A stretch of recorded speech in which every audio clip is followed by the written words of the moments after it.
여러분 안녕하십니까? 금요일 뉴스나이트 시작합니다.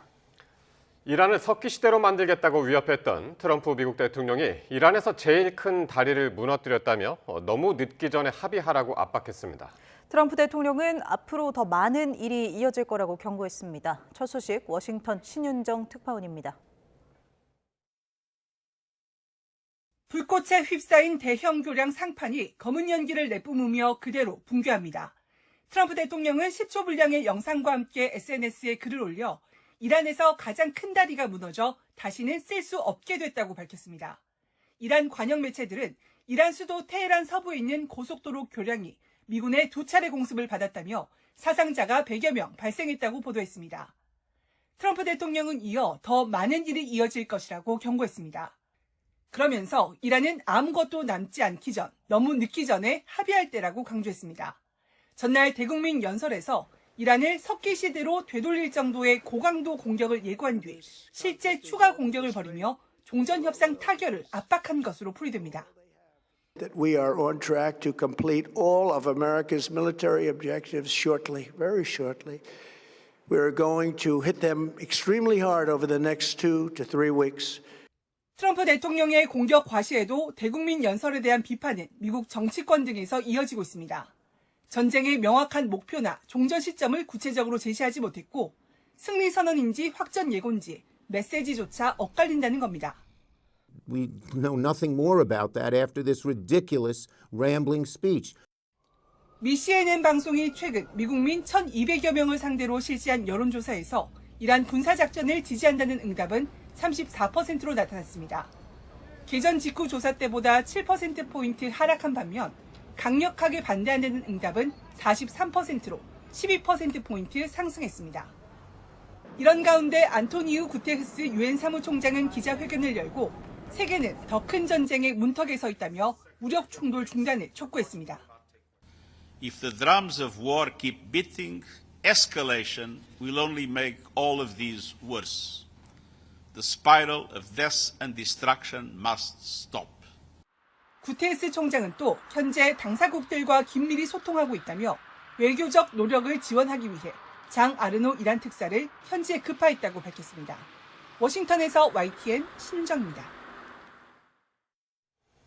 네, 중동 사태 35일째 미국, 이스라엘과 이란이 공습을 주고받으면서 피해가 잇따르고 있습니다.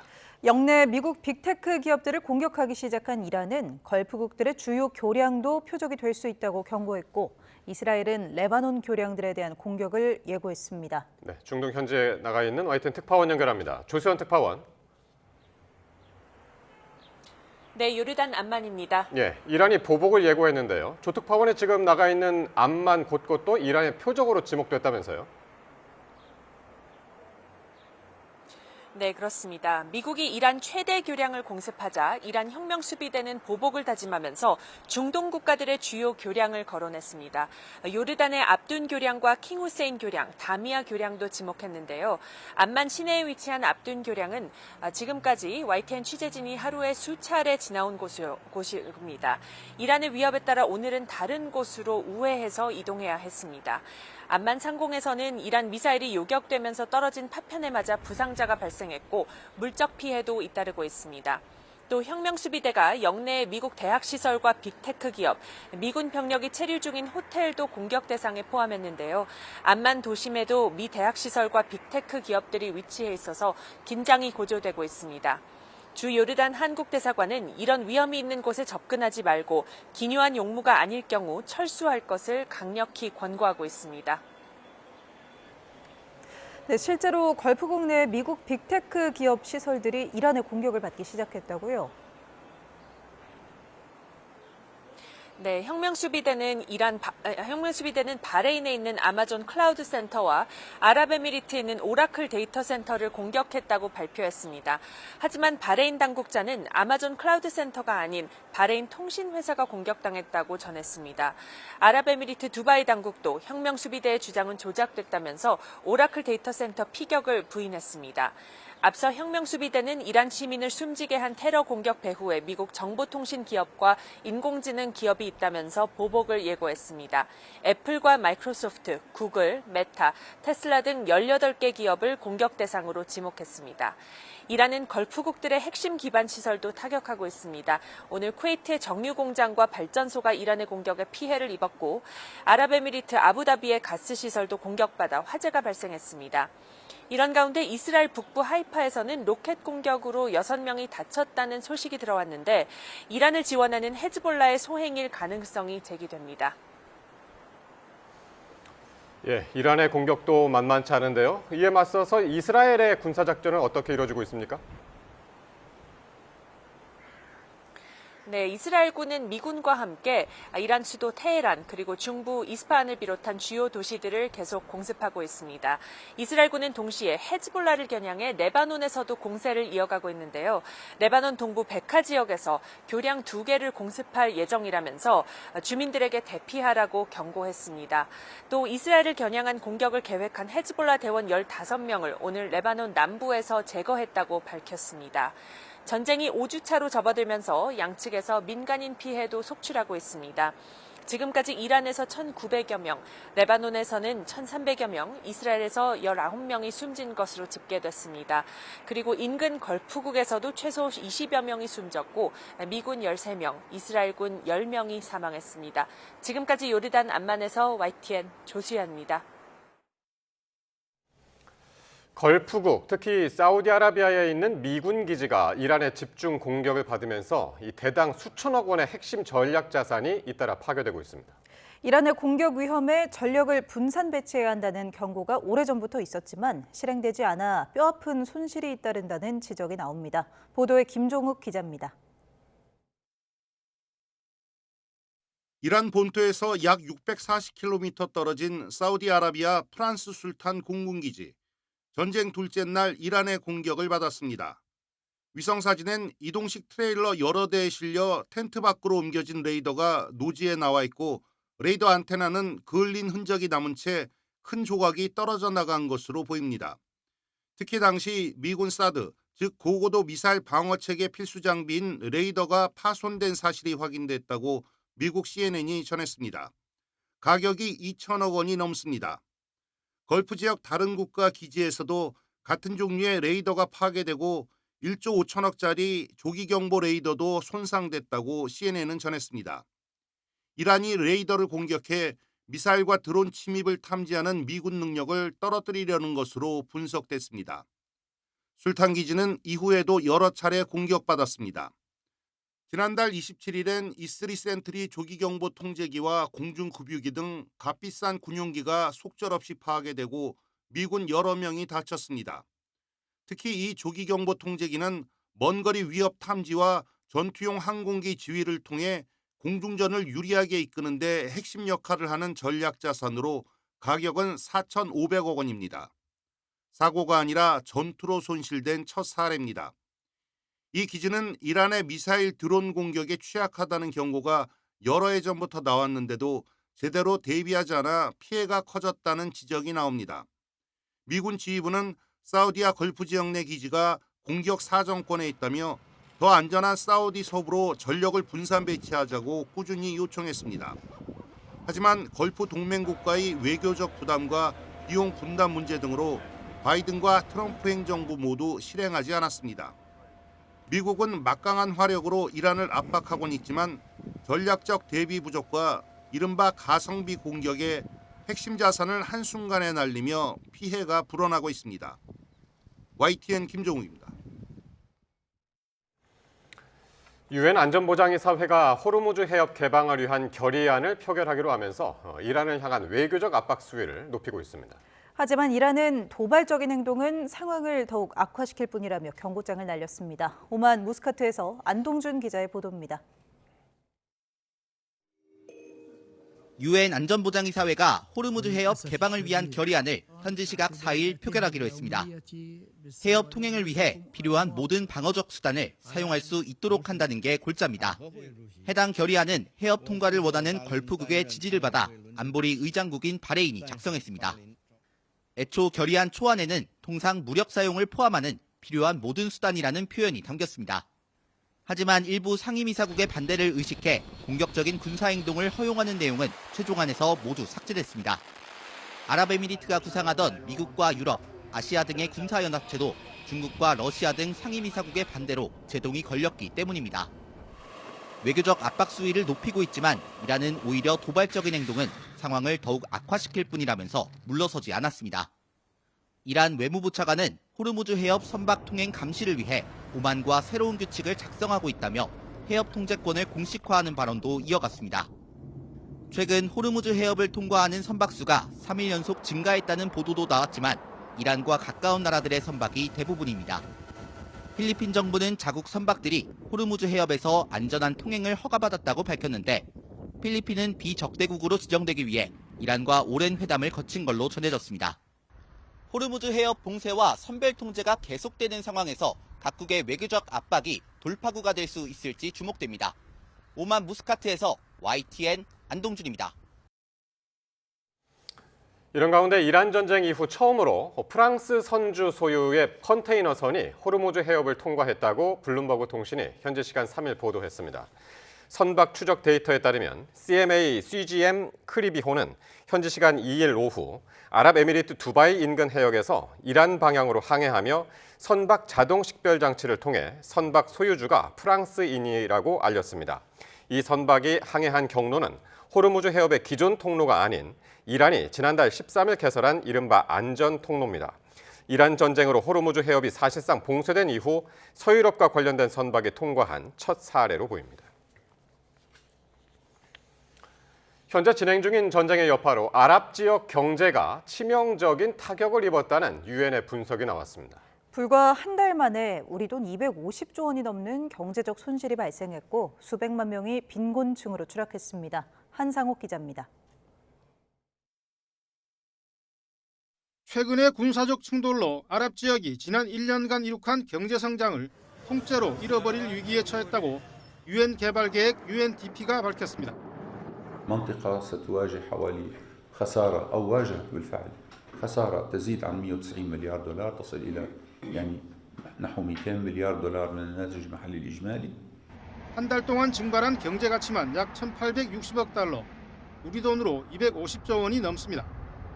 아랍 전체 GDP의 최대 6%에 달하는 수치입니다. 실업률이 4% 이상 치솟으면서 일자리 약 360만 개가 사라졌고 400만 명 넘는 사람들이 하루아침에 빈곤층으로 전락했습니다. 사우디를 포함한 걸프 지역은 최대 1,680억 달러, 요르단과 시리아, 레바논 등 레반트 지역은 약 300억 달러 손실이 발생한 거로 추산됩니다. 예멘과 수단 같은 최빈국들은 파국적인 경제 쇠퇴를 맞고 있습니다. 일부 북아프리카 국가는 에너지 가격 상승에 반사 이익이 예상되지만 전체적으로는 세계 경제에도 충격이 불가피하다는 분석입니다. كل يوم تأخير له آثار سلبية حتى على المستوى العالمي قمنا بتقييم الأثر على المستوى العالمي وقد يصل إلى أكثر من نصف نقطة مئوية من الناتج الإجمالي لكل الاقتصادات العالمية. 전쟁이 계속되면서 아랍 지역의 인간 개발 수준도 시계바늘을 1년 전으로 되돌리고 있다고 유엔 개발 계획은 덧붙였습니다. YTN 한상옥입니다.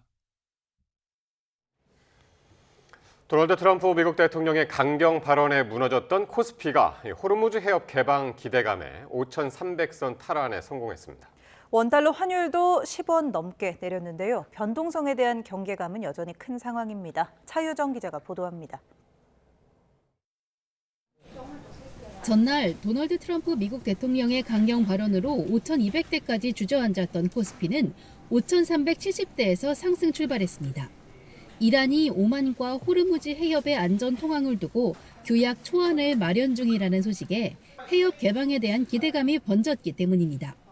장 초반 한때 5,400선을 웃돌기도 했지만 이후 오름폭을 소폭 줄여 2.74% 오른 5,377.30에 장을 마쳤습니다. 일단 호르무즈 해협 통항 기대감이 좀 살아나고 있고 그리고 미국 시장도 종종 기대감이 사라지긴 했지만 일단은 장기전으로 가지는 않을 것이다 라는 쪽으로 기대가 되고 있는 것 같고요. 12거래일 만에 돌아온 외국인이 8천억 원, 기관도 7천억 원 순매수하며 지수 상승을 이끌었습니다. 반도체 투톱 삼성전자와 SK하이닉스는 전날의 충격을 딛고 각각 4%, 5%대 상승률을 보였습니다. 위험 선호 심리가 다소 회복되며 원달러 환율은 14원 넘게 내린 1,505원대의 주간 거래를 마쳤습니다. 유가증권 시장은 반도체 투톱을 필두로 반등 시도를 하는 모습이지만 불안 심리는 여전합니다. 국제유가 3대 유종 모두 배럴당 110달러 안팎에서 고공행진 중이며 트럼프 대통령의 강경 발언 등 주말에 쌓인 악재들이 월요일에 한꺼번에 터져 증시가 급락하는 블랙먼데이 역시 수차례 반복돼 온 만큼 시장 경계감은 여전히 큰 상황입니다. 다음 주는 중동 정세, 국제 유가와 함께 오는 7일 예정된 삼성전자 1분기 잠정 실적 발표가 주요 변수가 될 것으로 보입니다. YTN 차유정입니다. 이란에 대한 강한 공격을 예고한 트럼프 대통령의 연설 이후 국제 유가가 반등한 가운데 전국 주유소 기름값도 상승세가 이어졌습니다. 유가 정보 시스템 오피넷을 보면 오늘 오후 5시 기준 전국 주유소의 평균 리터당 휘발유 가격은 어제보다 10.56원 오른 1,931.84원을 기록했습니다. 같은 시각 전국 주유소의 경유값은 1,923.11원으로 하루 만에 10.35원 더 올랐습니다. 전국과 서울 지역 주유소 석유값은 지난 27일 석유 제품 2차 최고 가격이 고시된 뒤 계속 상승세를 이어가고 있습니다. 네, 계속해서 중동 사태 34일째 상황 전문가들과 함께 짚어보겠습니다. 네, 백승원 한국외대 중동연구소 전임연구원, 문성무 국가전략연구원 통일전략센터장 나와 계십니다. 두 분 어서 오십시오. 네, 안녕하십니까. 자, 트럼프 미국 대통령이 대국민 연설에서 고강도 공격을 예고한 이후에 실제로 테헤란 인근의 대형 교량의 공습을 받았습니다. 트럼프 대통령이 직접 이 영상을 공개했죠. 네, 지금 B1 대교라고 해서 테헤란과 카라지 지역을 잇는 그 대형 교각인데요. 네.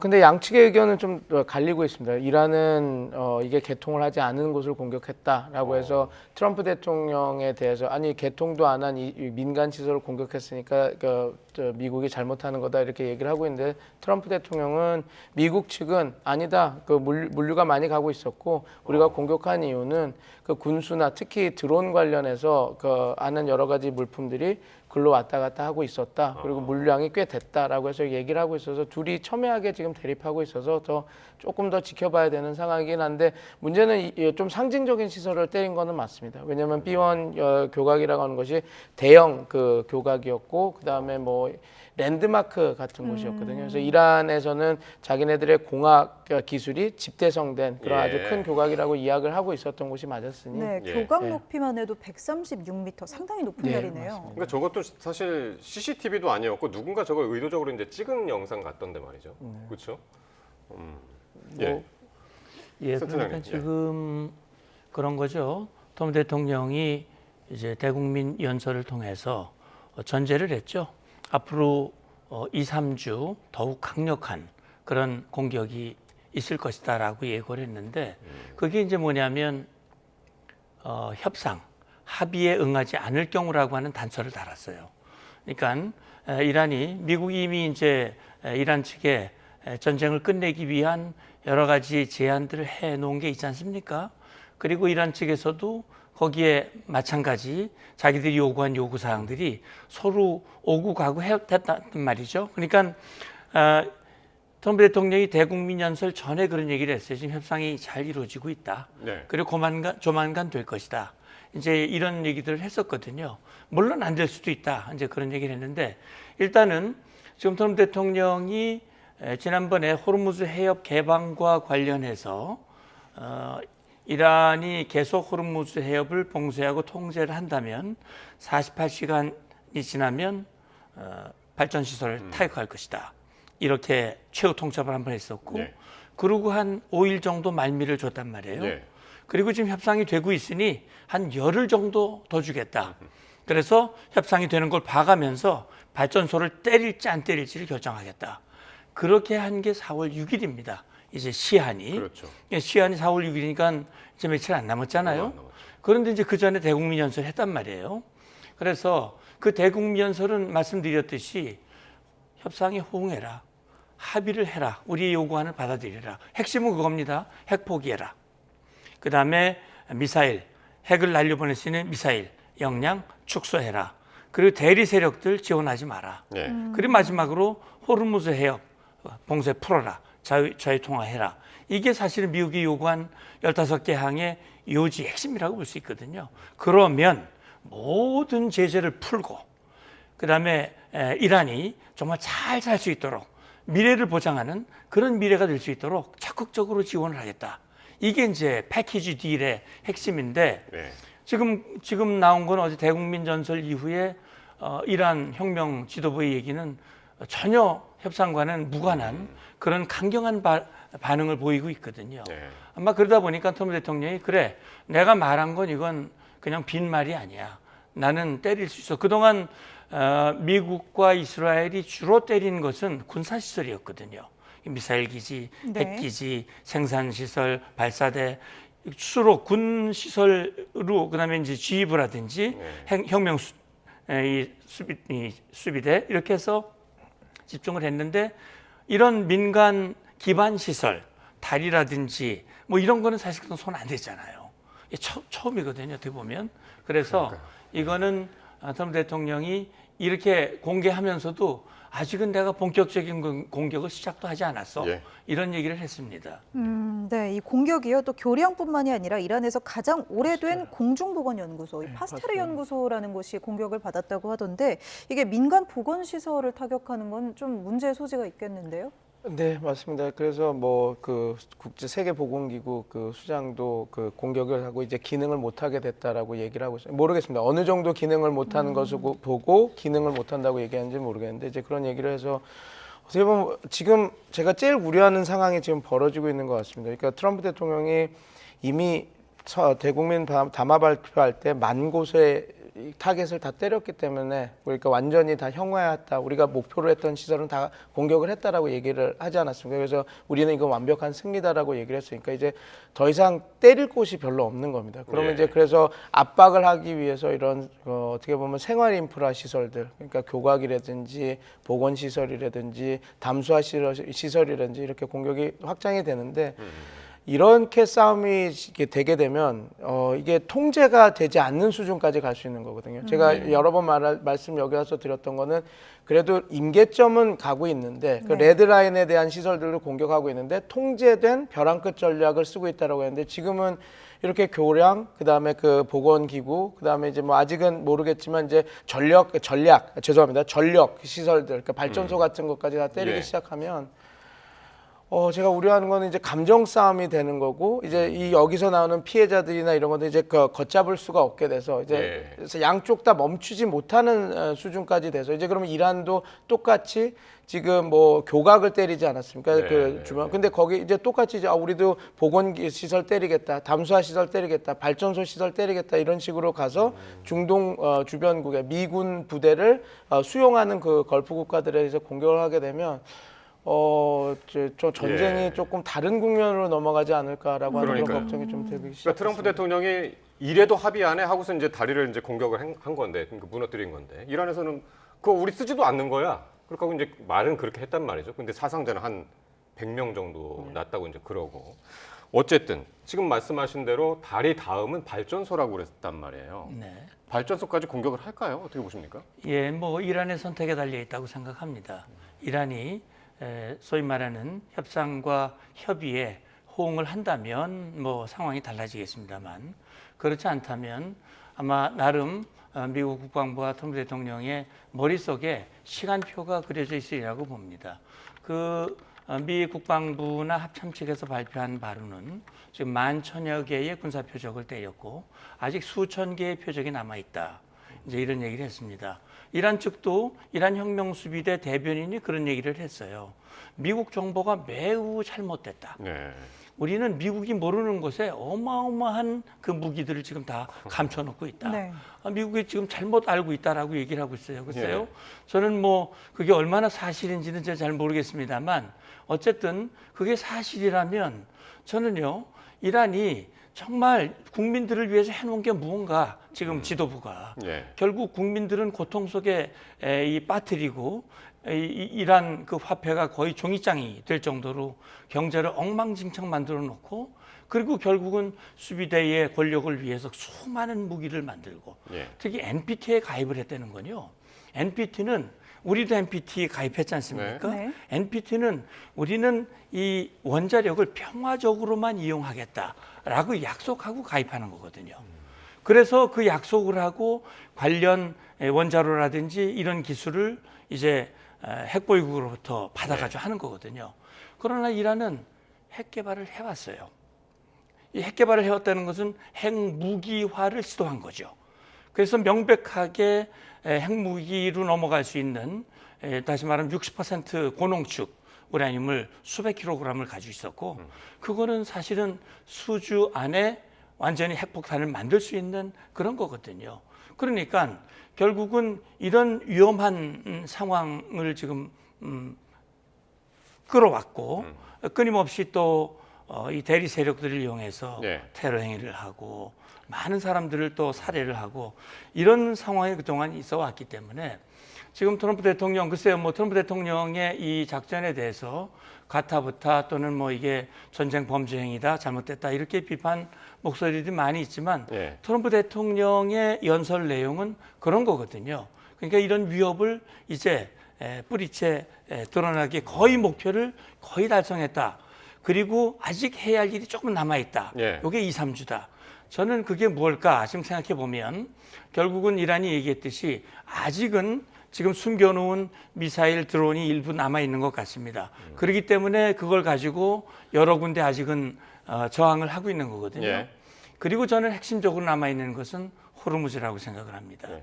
그렇기 때문에 지금 미국이 마지막 남은 군사작전의 대상은 호르무즈 해협에서 이란의 이런 그 봉쇄 시도를 군사적으로 물리적으로 제압하는 예. 막 그런 과정들이 남아 있을 거라고 저는 생각합니다. 그러니까 이게 뭐 미국이나 이란이 어느 쪽에 지금 잘하고 잘못하고를 떠나서 일단 이제 전쟁은 시작됐고 트럼프가 일단 다리 가장 큰 이란에서 가장 큰 다리라고 하면서 이제 무너뜨렸고 이란도 그 외 걸프 국가들이 8개 다리를 지금 표적으로 삼고 있단 말이에요. 그 와중에 발전소 그 다음은 발전소다라고 해서 네.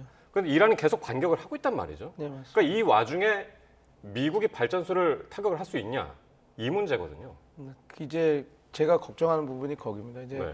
마르반드라고 하는 이제 발전소를 이제 공격하겠다라고 그래서 이틀을 처음엔 48시간의 시간을 유예를 했다가 5일 그리고 10일 이렇게 오는데 이제 임계점이 돼서 이제 마르반드를 이제 때리겠다라는 얘기지 않습니까? 그러면 이게 당연히 이란 쪽에서도 그에 대한 공격을 할 거고 이란도 이미 그 자기네들의 그 타겟 리스트에 그 주변국의 발전소들 다 이렇게 이야기를 하고 있으니 네. 이제 그렇게 공격을 해서 또 똑같이 그 요번에도 교각을 공격을 당했으니 8개 그 쿠웨이트나 요르단이나 그다음에 저기 UAE나 그다음에 사우디와 바레인을 연결하는 교각을 때리지 않았습니까? 네. 그러니까 이제 이란 역시 신뢰도가 있는 겁니다. 내가 공격을 당하면 똑같이 그렇게 공격을 하겠다라고 나오는 건데 이제 제가 걱정하는 부분은 우리가 좀 합리성이 있다면 이제 그 여태까지 그 압박력을 높이기 위해서 억지력을 높이기 위해서 서로 이제 통제된 벼랑 끝 전략. 그래서 거의 이거 때리면 위험한데 하는 시설까지 이렇게 때리지만 통제가 됐다면 지금은 제가 볼 때는 통제가 조금 벗어나고 있다라는 게 지금 보이거든요. 예. 지금 저렇게 공격. 그래서 제가 제일 우려하는 부분은 그겁니다. 이제 진짜로 마르반드라고 하는 그 발전소를 때리게 되면 그래서 또 이란이 성공적으로 쿠웨이트나 아니면 UAE나 사우디아라비아의 그 발전소를 예. 때리게 되면 예.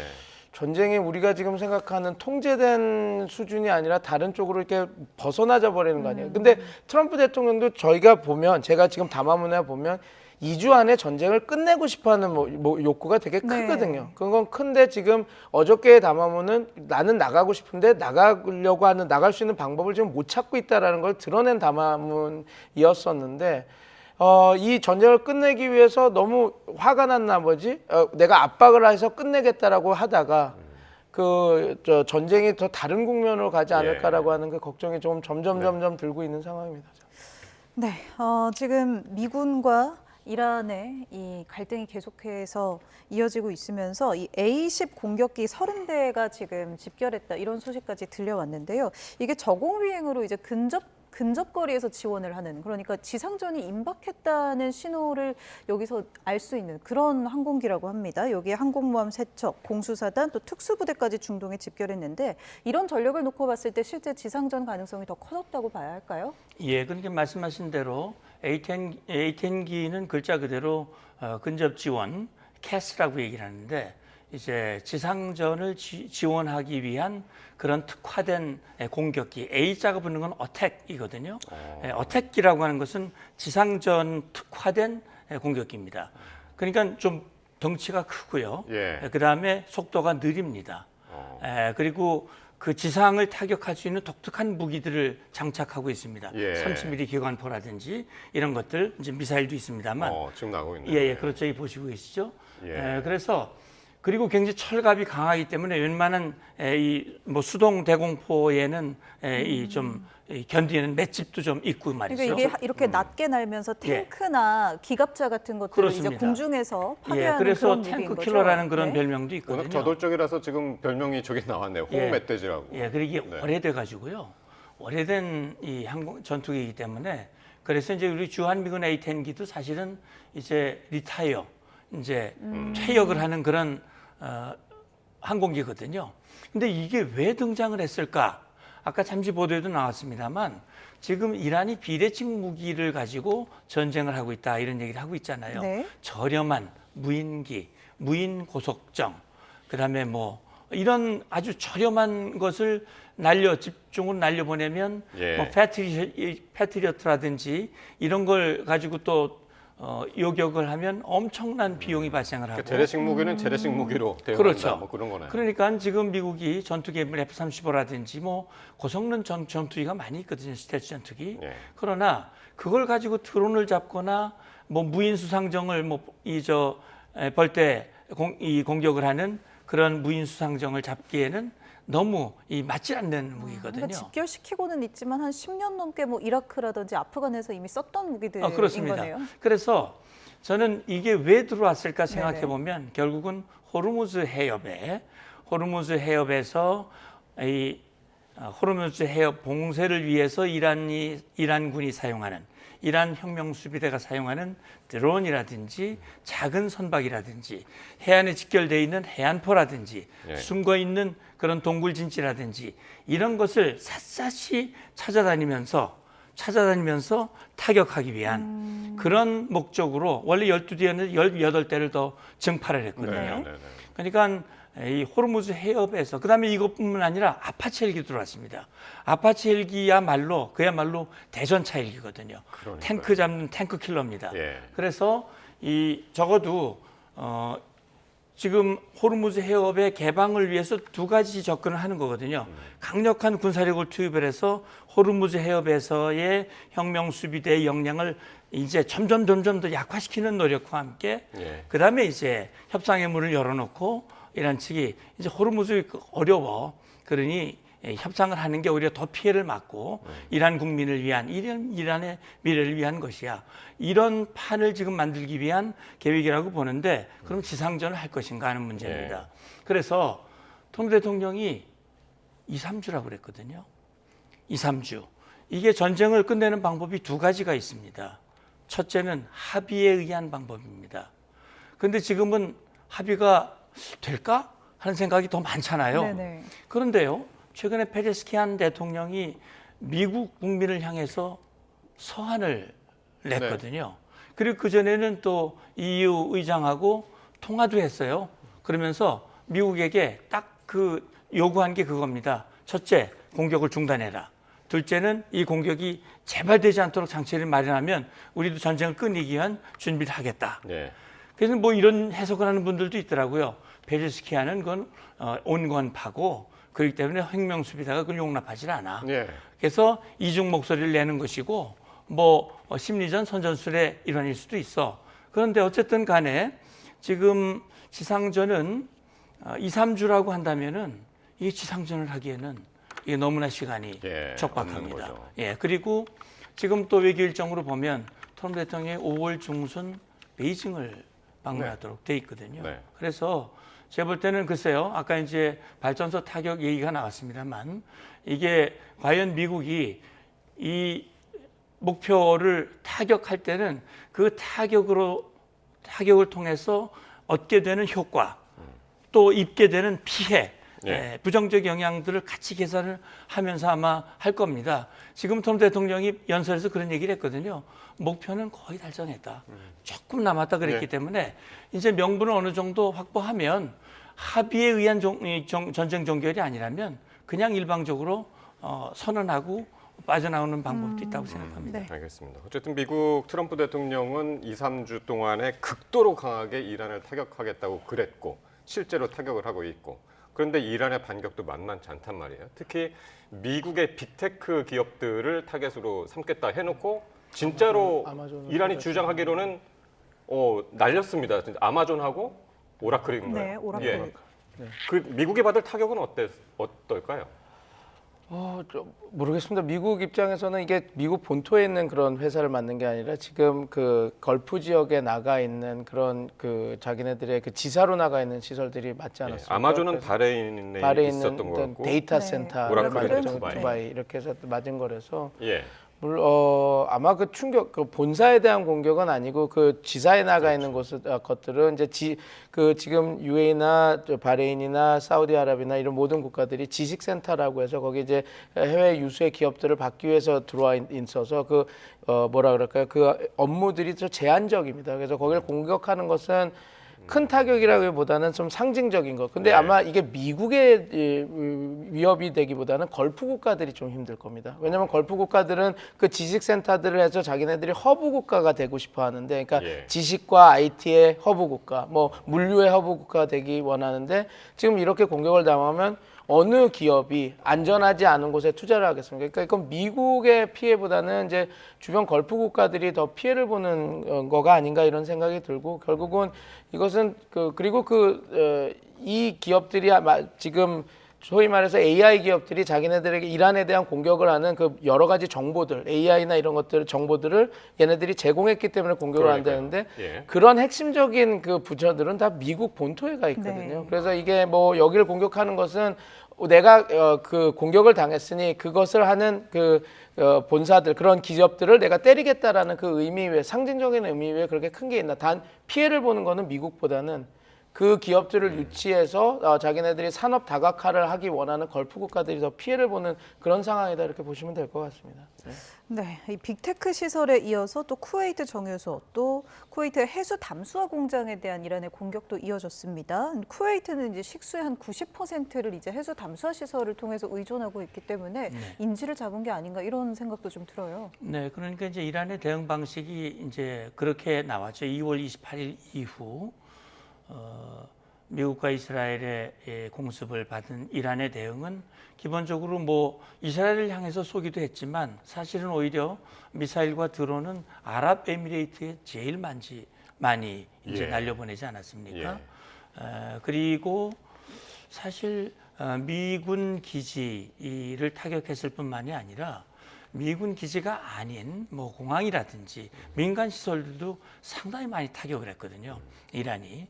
이거는 결국은 주변 걸프 국가들, 다시 말하면 미국에 협조한 미국의 동맹 걸프 국가들을 때림으로 해서 그들의 피해를 높이고 그 국가들로 하여금 그 비난의 화살이 미국으로 가게끔, 미국의 무능함, 미국이 잘못함, 뭐 이렇게 해서 트럼프를 공경에 처하게 만들려고 하는, 그렇게 해서 이제 공격을 멈추고자 하는 그런 의도로 시작을 했지만, 지금은 오히려 사우디라든지 이런 나라는 전쟁 끝내지 말라, 이렇게 얘기를 하고 있는 거 아니겠습니까? 이참에 아예 그냥 이란의 역량을 완전히 제로로 만들어 해야 된다, 이런 요구를 할 정도로 오히려 이란의 계산과는 좀 다른 방향으로 흘러가고 있다고 생각하는데, 지금 말씀하신 대로 쿠웨이트의 정유소, 해수 담수화, 이거는 지금 이란이 뭐 발전소 타격받으면은 뭐 상응하게 얘기를 하겠다고 그러는데,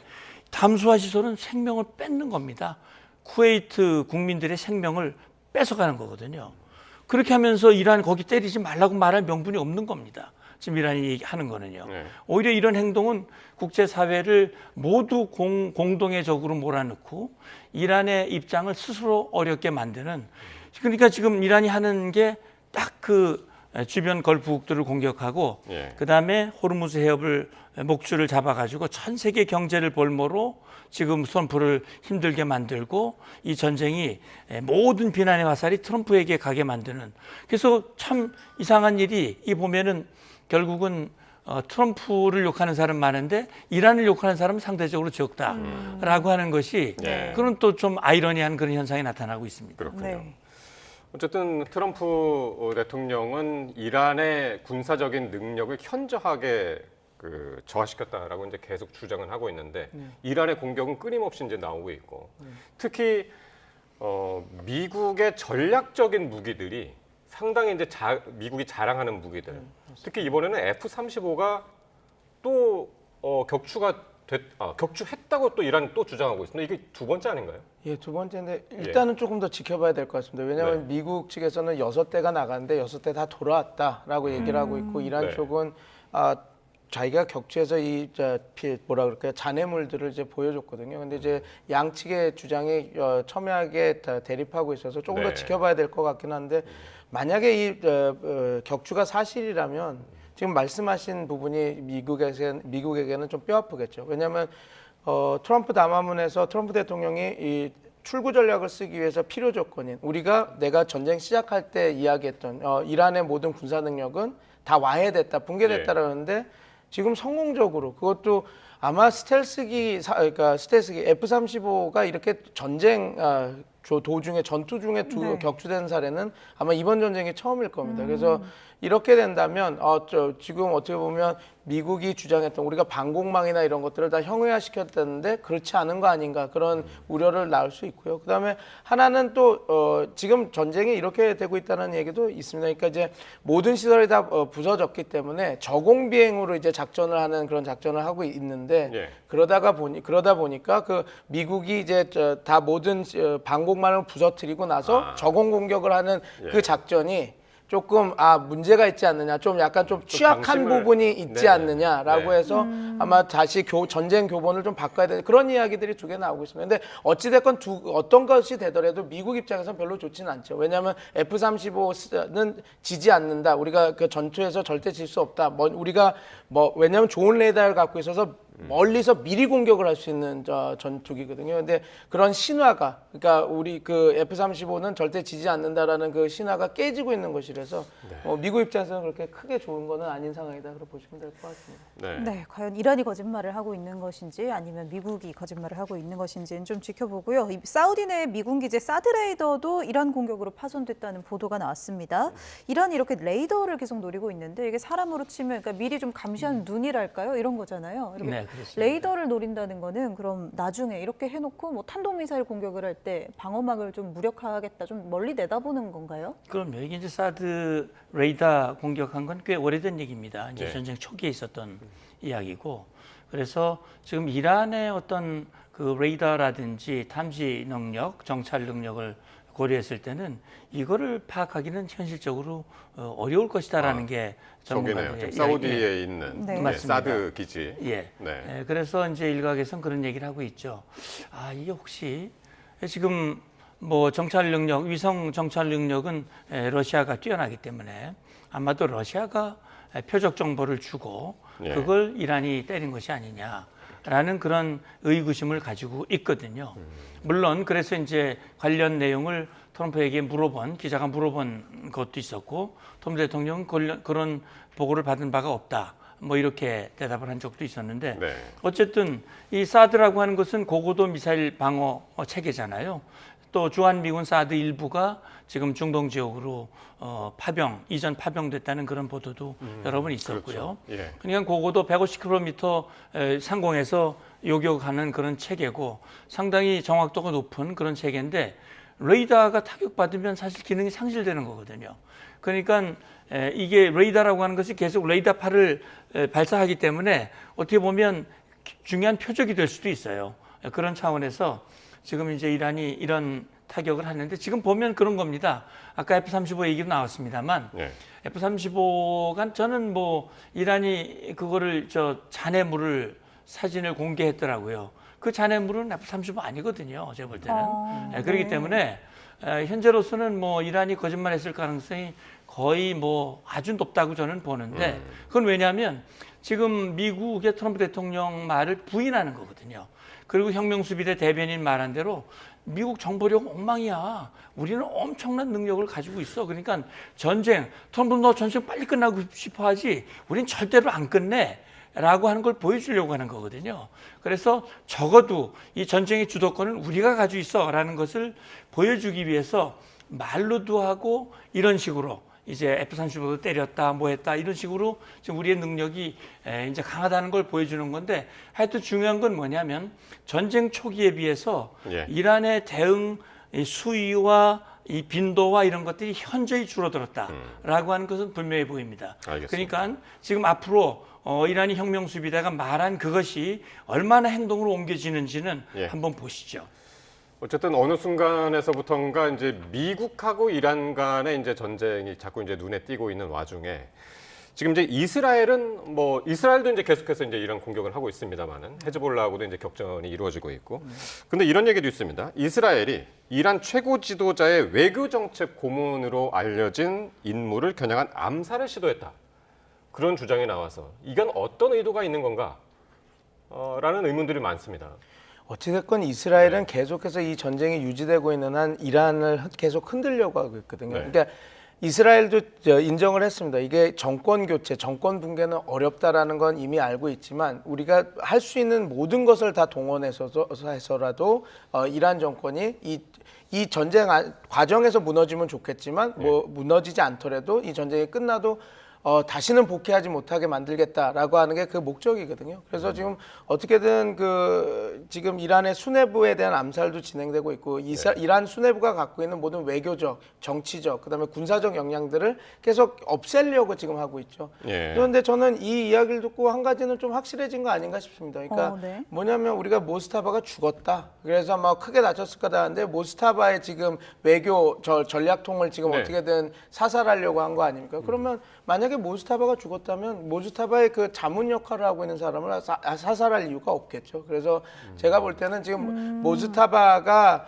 우리가 지금 계속해서 아니 모스타바가 나오는 거야? 아니면 모스타바가 지금 이 협상에서 어떤 역할을 하는 거야? 나중에 뒤집히는 거 아니야? 그런 얘기가 됐는데 만약에 이 보도가 사실이라면 그러니까 모스타바의 외교 정책을 하는 핵심 고문을 사살하려고 이 사람은 지금 어떻게 보면 협상에 들어가는 주체도 아니거든요. 그럼 어떻게 보면 모스타바를 통해서 이제 그런 지시들이 내려가게 하는 인물일 텐데 이 사람을 죽이려고 했다라는 것은 모스타바는 건강히 잘 살아있다라고 보는 게 맞지 않을까 싶습니다. 오히려 그렇게 해석이 가능하다.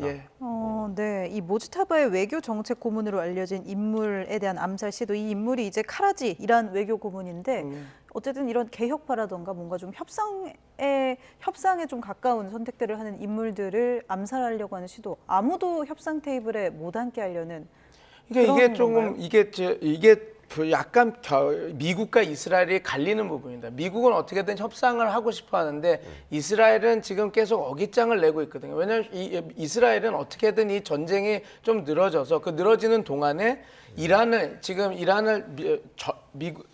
이스라엘은 이란을 절대 신뢰하지 않습니다. 그래서 트럼프 대통령이 이번 전쟁이 2월 28일 개전되기 전까지 1차, 2차, 3차 제네바 협상을 했을 때도 이스라엘은 계속 미국에게 속고 있는 거다. 믿지 말아라. 이건 시간 벌기용이다라고 계속 얘기를 했거든요. 그래서 지금 이렇게 그 개혁파든 진보파든 강경파든 이렇게 계속 이스라엘은 가리지 않고 이렇게 사살하는 이유는 개혁파든 진보파든 변화하는 건 없다라고 지금 이스라엘은 생각하기 때문에 그렇습니다.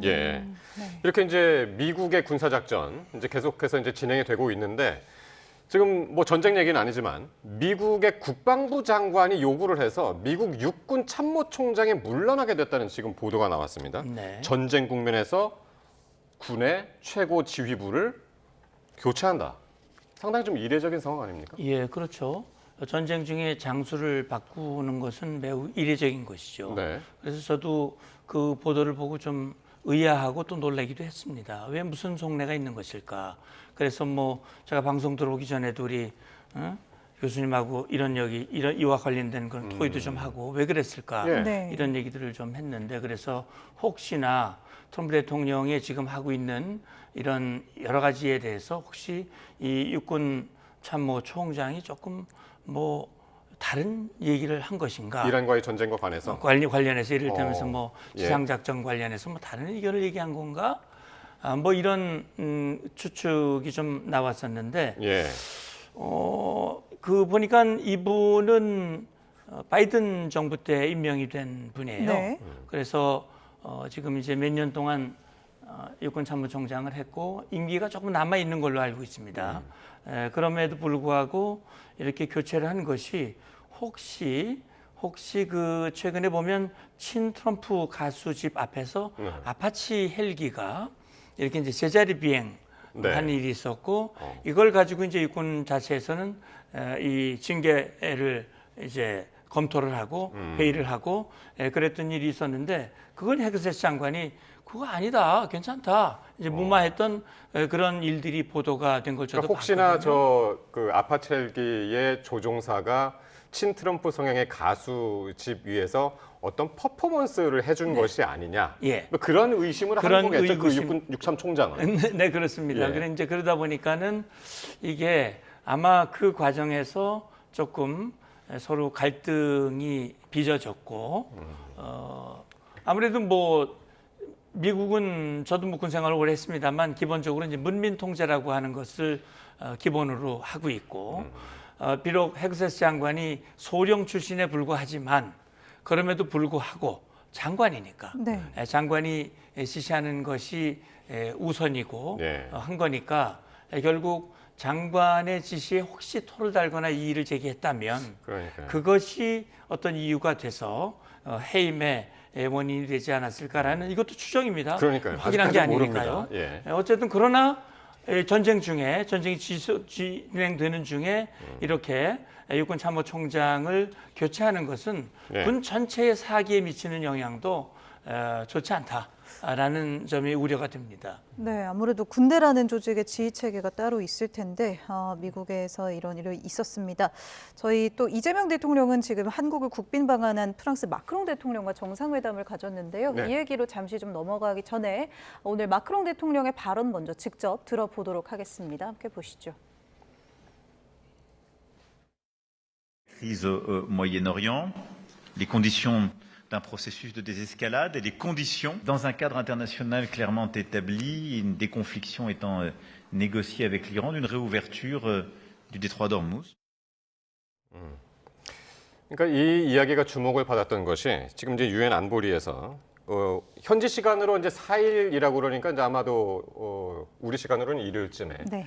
이제 그 호르무즈 해협 봉쇄를 풀기 위한 무력 방어를 하느냐 안 하느냐 요것 가지고 이제 그 표결을 할 예정인데 그것과 관련해서 프랑스의 입장을 듣고 싶어서 이제 한번 들어봤거든요.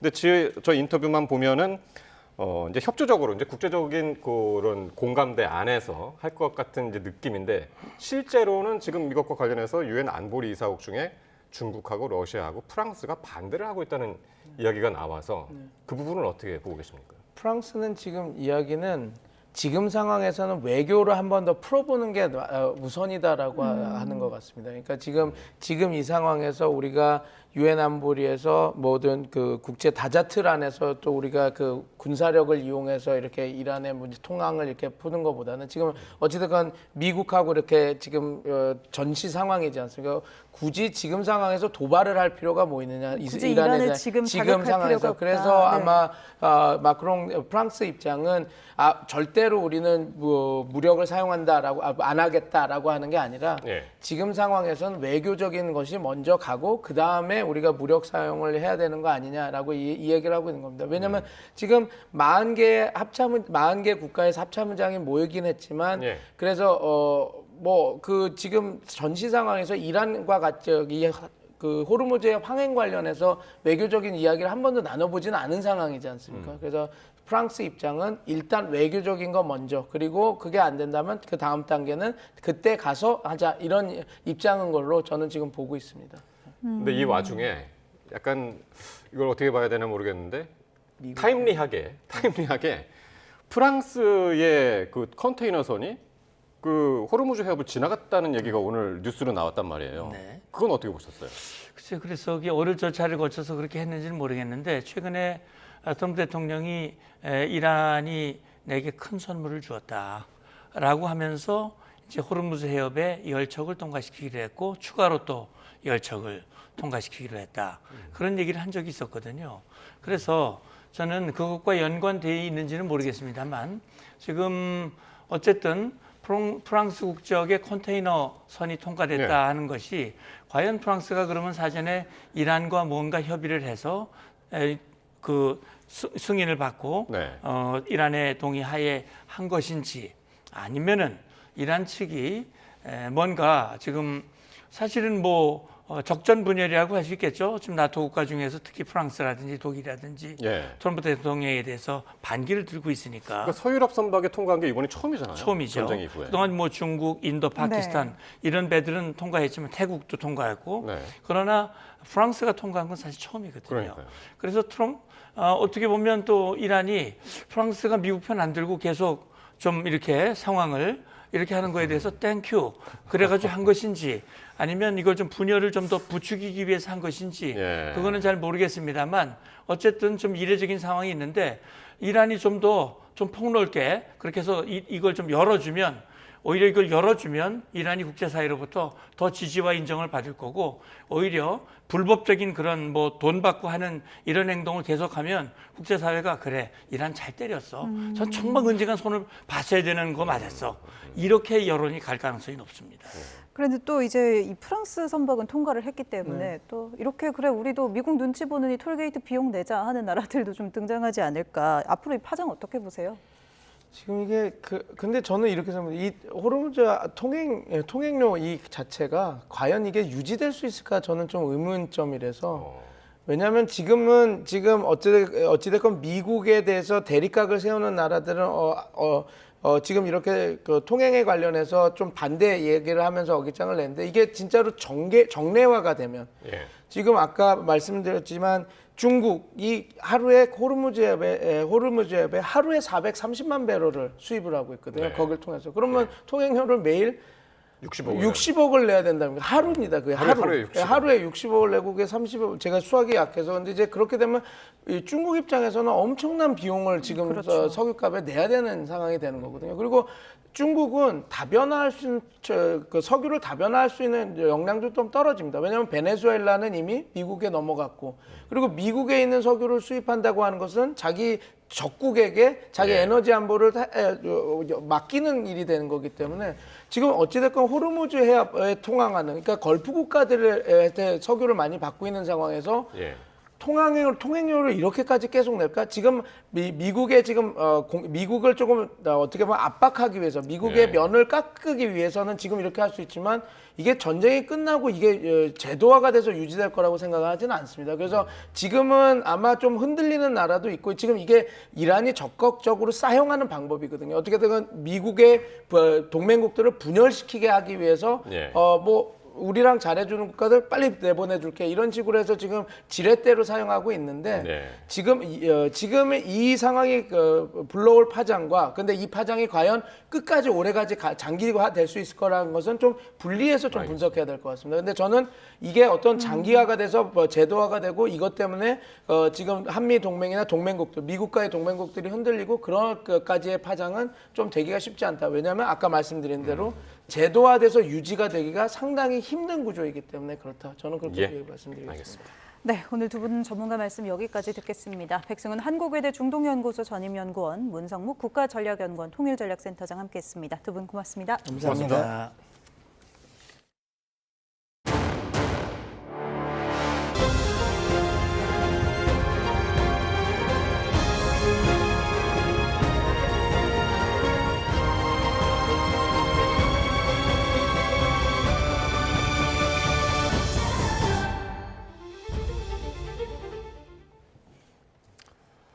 도널드 트럼프 미국 대통령은 앞서 대국민 연설에서 앞으로 2, 3주 동안 이란에 대한 강력한 추가 타격 가능성을 시사했습니다. 전 세계와 글로벌 시장은 그동안 레드라인으로 여겨졌던 원유와 발전시설에 대한 직접적인 파괴 위협에 촉각을 곤두세우고 있습니다. 권영희 기자가 보도합니다. 이란 전쟁 관련 대국민 연설의 핵심은 두 줄입니다. 주요 목표는 거의 달성됐다와 앞으로 2, 3주 동안은 더 강하게 공격할 수 있다는 말입니다. 전 세계는 더 강하게 공격할 수 있다는 대목에 더 주목합니다. 문제는 발전소와 원유시설 공격 가능성입니다. 그동안 공격을 자제해온 이란의 국가 생존 인프라를 정조준했습니다. We're going to hit them extremely hard over the next 2 to 3 weeks. We're going to bring them back to the Stone Ages where they belong. 미군 전력 배치는 이미 인프라 타격을 위한 실전 모드에 돌입했습니다. 중동 해역에는 항공모함 3척이 집결하고 있습니다. 특히 이란 주요 원유 시설이 밀집한 하르그 섬이나 해안가를 장악하는 데 필수적인 A-10 공격기가 30대나 투입됐습니다. 공수사단과 특수부대 수천 명이 전진 배치되며 제한적 지상전 준비를 마쳤습니다. 증시 충격을 최소화하기 위해 미국 주식시장이 휴장하는 주말 연휴에 원유 시설을 기습할 수 있다는 분석도 나옵니다. 미국은 3일 성금요일에 증시가 쉽니다. 조기 종전 기대감은 사라지고 글로벌 에너지 공급망 붕괴라는 최악의 시나리오에 국제 유가는 치솟았습니다. I think it's close to unprecedented, and so this is kind of back and forth with headline trading, especially around the war in Iran. What the resolution looks like. 이란은 협상 가능성을 일축하며 결사항전을 다짐하고 있습니다. شمارید چون قطعاً به خطا می‌روید و به جایی نخواهید رسید. شما باید تاوان تجاوزی که آغاز کننده آن بودید را به ملت شرافتمند، عزیز و مسلمان پس بدهید. 조기 종전 대신 이란에 대한 최대 압박을 선택하면서 앞으로 전개될 2, 3주간의 타격 수위가 중동 정세의 새로운 뇌관으로 떠올랐습니다. YTN 권영입니다. 미국과 이스라엘이 이란의 폭격 대상을 군사시설을 넘어 군사시설로 전용될 수 있는 민간 인프라로 확대하고 있다는 분석이 나왔습니다. 미국 싱크탱크 전쟁연구소는 2일 보고서를 통해 미국과 이스라엘이 좁은 의미의 군사적 목표물을 넘어서 폭격 대상의 범위를 넓혔다고 지적했습니다. 보고서에 따르면 양국은 121 테헤란주에 있는 다루파흐시 제약회사와 이란 파스테르 연구소를 공습했습니다. 양국은 또 최근 이란의 철강 공장들에 대해서도 타격 대상에 포함했습니다. 중동 전쟁이 35일째로 접어든 가운데 미국, 이스라엘과 이란의 공방전이 계속되면서 피해가 잇따르고 있습니다. 걸프국들의 에너지 시설과 미국 기업들을 공격한 이란이 역내 주요 교량도 표적이 될 수 있다고 경고하면서 긴장감이 높아지고 있습니다. 요르단 암만에서 조수연 특파원입니다. 미국이 이란 최대 교량을 폭파하자 이란 혁명수비대는 보복을 다짐하면서 중동 국가들의 교량을 거론했습니다. 요르단에서는 압둔 교량과 킹 후세인 교량, 다미아 교량을 지목했습니다. 암만 시내에 위치한 압둔 교량은 YTN 취재진이 하루 수차례 지나온 곳으로 이란의 위협에 따라 오늘은 다른 곳으로 우회해 이동해야 했습니다. 암만 상공에서는 이란 미사일이 요격되면서 떨어진 파편에 맞아 부상자와 물적 피해가 발생했습니다. 또 혁명수비대가 역내 미국 대학시설과 빅테크 기업, 미군 병력이 체류 중인 호텔도 공격 대상이 될 수 있다고 경고한 상태여서 긴장이 고조됐습니다. 혁명수비대는 바레인에 있는 아마존 클라우드 센터와 아랍에미리트에 있는 오라클 데이터 센터를 공격했다고 발표했습니다. 하지만 바레인 당국자는 공격당한 곳이 바레인 통신회사 바텔코 본사라고 전했습니다. 아랍에미리트 두바이 당국도 혁명수비대의 주장은 조작됐다며 데이터 센터 피격을 부인했습니다. 이런 가운데 이란은 걸프국들의 주요 에너지 시설도 계속 타격하고 있습니다. 쿠웨이트의 정유 공장과 발전소가 이란의 공격에 피해를 입었고 아랍에미리트 아부다비의 가스 시설도 공격받아 화재가 발생했습니다. 이에 맞서 이스라엘군은 미국과 함께 이란 수도 테헤란을 공습하는 동시에 레바논에서 친이란 무장정파 헤즈볼라에 대한 군사작전도 강화하고 있습니다. 이스라엘군은 레바논 남부에서 추가 공습을 벌여 자국을 겨냥한 공격을 계획한 헤즈볼라 대원 15명을 제거했다고 밝혔습니다. 암만에서 YTN 조수연입니다. 석기 시대로 만들어버리겠다는 트럼프 미국 대통령의 엄포에 이란도 미국이 항복할 때까지 전쟁을 계속하겠다며 맞대응하고 있습니다. 하르그 섬 방어에 배수의 진을 치며 민간인 자원병을 모집하고 있는데 12살 어린이들까지 포함되어 있는 걸로 알려졌습니다. 염혜원 기자입니다. 석기 시대로 만들어버리겠다는 으름장 뒤 미국은 이란의 주요 다리와 고속도로 등을 폭파하고 있습니다. We have our eyes on key targets. If there is no deal, we are going to hit each and every one of their electric generating plants very hard and probably simultaneously. 이란도 빅테크 기업들을 타격하며 미국이 항복할 때까지 물러서지 않겠다고 큰 소리치고 있습니다. ای و تسلیم شما ادامه خواهد داشت. در تداوم ضربات و سیلی‌های محکم و غیرقابل تصوری که تاکنون خورده اید منتظر اقدامات کوبنده‌تر، وسیع‌تر و ویرانگر ما باشید. 이란은 전면전 준비에 착수한 거로 보입니다. 미군의 상륙 작전이나 급습 등 다양한 지상전 가능성에 대비하고 있는 겁니다. 월스트리트 저널은 이란이 최대 원유 수출 허브인 하르그 섬에 유도 미사일 시스템을 늘리고 있다고 보도했습니다. 섬 곳곳에 터널을 파고 미사일과 탄약을 배치하고 해안선을 따라 기뢰를 매설하는 등 요새화 작업을 진행하고 있는 거로 파악됐습니다. 내부 결속을 다지기 위해 1980년대 이라크와의 전쟁 당시 펼쳤던 전국민 동원 캠페인도 시작했습니다. 이란 혁명 수비대가 희생을 뜻하는 잔파다를 내세우며 자원병 수백만 명을 모집하는 중인데 12살 어린이들까지 포함된 것으로 알려졌습니다. با توجه به اینکه سنینی که حضور پیدا می‌کردن و مطالبه می‌کردن که بخوان حضور پیدا کنن ما این سن رو روی 12 سال به بالا آوردیم یعنی الان برای بچه‌های 12 ساله 13 ساله می‌خوان حضور پیدا کنن در این فضا. 어린이들은 요리와 의료 지원, 검문소 근무 등에 배치되는데 미국의 이란 인권 활동가 협회는 최근 검문소 근무 중인 어린이들이 숨졌다는 보고를 받았다고 밝히기도 했습니다. YTN 염혜원입니다. 현재 진행 중인 전쟁의 여파로 아랍 지역 경제가 치명적인 타격을 입었다는 유엔의 분석이 나왔습니다. 불과 한 달 만에 우리 돈 250조 원이 넘는 경제적 손실이 발생했고 수백만 명이 빈곤층으로 추락했습니다. 한상욱 기자입니다. 최근의 군사적 충돌로 아랍 지역이 지난 1년간 이룩한 경제 성장을 통째로 잃어버릴 위기에 처했다고 유엔 개발계획 UNDP가 밝혔습니다. منطقة ستواجه حوالي خسارة أو واجهت بالفعل خسارة تزيد عن 190 مليار دولار تصل إلى يعني نحو 200 مليار دولار من الناتج المحلي الإجمالي. 한 달 동안 증발한 경제 가치만 약 1,860억 달러, 우리 돈으로 250조 원이 넘습니다. 아랍 전체 GDP의 최대 6%에 달하는 수치입니다. 실업률이 4% 이상 치솟으면서 일자리 약 360만 개가 사라졌고 400만 명 넘는 사람들이 하루아침에 빈곤층으로 전락했습니다. 사우디를 포함한 걸프 지역은 최대 1,680억 달러, 요르단과 시리아, 레바논 등 레반트 지역은 약 300억 달러 손실이 발생한 거로 추산됩니다. 예멘과 수단 같은 최빈국들은 파국적인 경제 쇠퇴를 맞고 있습니다. 일부 북아프리카 국가는 에너지 가격 상승에 반사 이익이 예상되지만 전체적으로는 세계 경제에도 충격이 불가피하다는 분석입니다.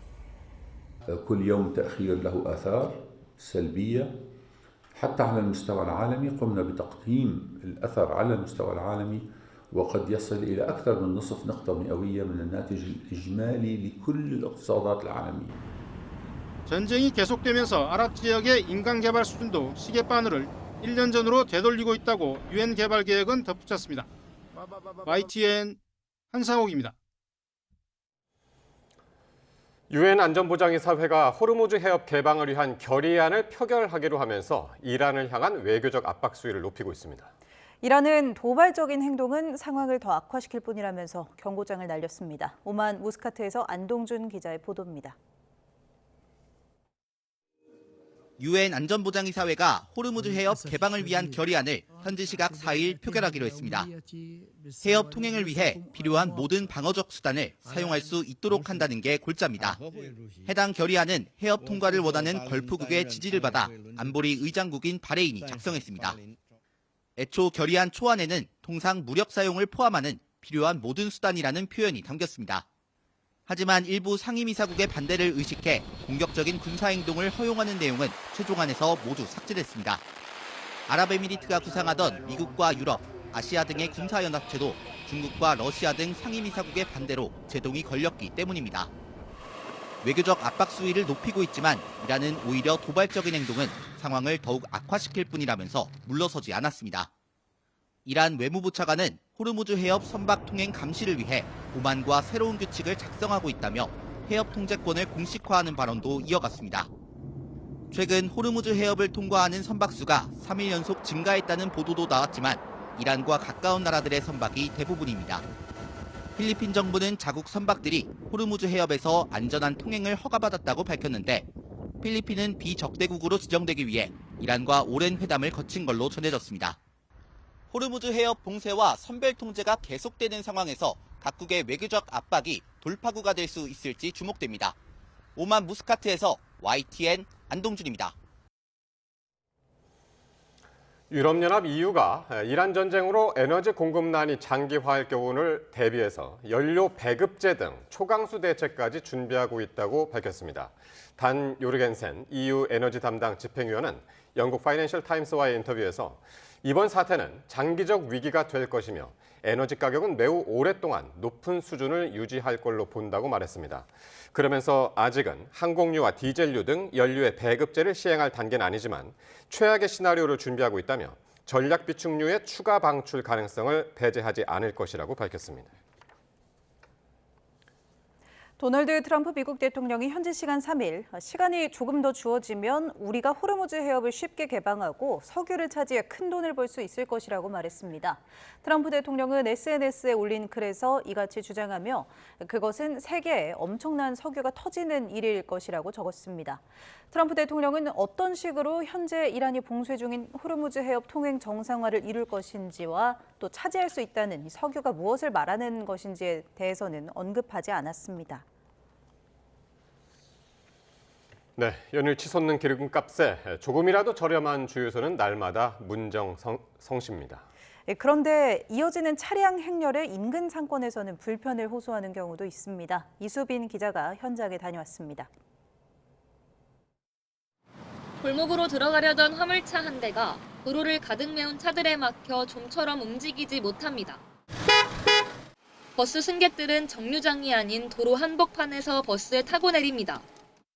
주유소로부터 200m 떨어진 곳까지 이렇게 차량 행렬이 이어지고 있습니다. 아침 7시부터 7시간째입니다. 이곳 주유소의 휘발유 가격은 1,700원대로 근방에서 가장 싸다고 입소문이 나면서 차량이 몰리고 있는 겁니다. 같이 장사가 잘 되면 좋으련만 주변 상인들은 울상입니다. 한 달 넘게 이어지는 도로 혼잡에 손님 맞이가 어려워졌다고 호소합니다. 그냥 앞을 딱 막아요. 그러면 이렇게 30분씩 기다리고 1차선에 차를 안 비켜준다 이거예요. 그럼 못 들어오잖아요, 차가. 어쩔 수 없이 딴 데 가서 식사를 한대요. 미안하다고. 매출이 주말이 제일 많은데 주말이 좀 줄었어요. 그래갖고 한 100만 원 정도씩 줄였어요. 저것 때문에 좀 힘들어요. 그래서 해당 주유소는 정유사 직영점이라 상대적으로 저렴한 가격에 기름을 판매하고 있는데 문제는 교통관리입니다. 식당 주인들은 주유소에 몰려드는 차량이 가게 앞을 막지 않도록 거리를 유지해주길 바라지만 쉽지 않습니다. 시청에 접수된 민원도 여러 건. 하지만 경찰도 지자체도 뾰족한 방법이 없단 입장입니다. 주유를 위해 줄선 차량을 불법 주정차로 보고 통제할 수도 없기 때문입니다.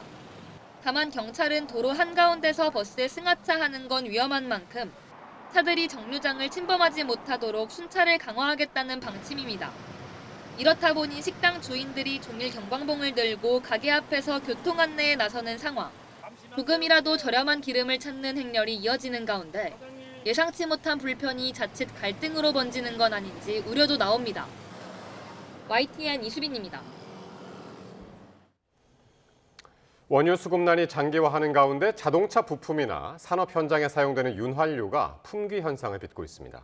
그런데 지난해와 비슷한 규모로 생산된 윤활유가 최종 소비 단계에서만 자취를 감춘 것으로 파악됐습니다. 정부가 직접 팔을 걷어붙이고 조사에 나섰습니다. 박기환 기자입니다. 서울 시내의 한 자동차 정비업체. 가득 차 있어야 할 윤활유 재고 선반이 텅 비었습니다. 윤활유 발주 사이트조차 모든 제품이 품절돼 한 통 구하기도 하늘의 별따기입니다.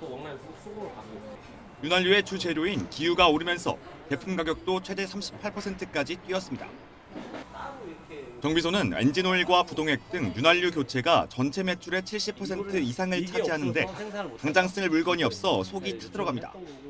한 달 정도 지나고 나면 아마 재고는 다 소진될 것 같습니다. 만약에 물량이 다 소진이 되고 나면 저희도 쉴 수밖에 없는 상황이 될 것 같습니다. 문제는 윤활유 제품들이 유통 과정을 거치면서 갑자기 물량이 모두 사라졌다는 점입니다. 지난달 윤활기유의 생산량은 지난해보다 오히려 늘었고 제품 출고도 비슷한 수준을 유지했습니다.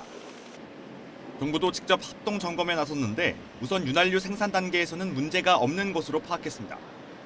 점검해보니까 전년 대비 출하량이라든지 생산량이라든지 거의 동일한 수준을 보이고 있어서 전혀 윤활유 수급에는 문제가 없는 것으로 확인되었습니다.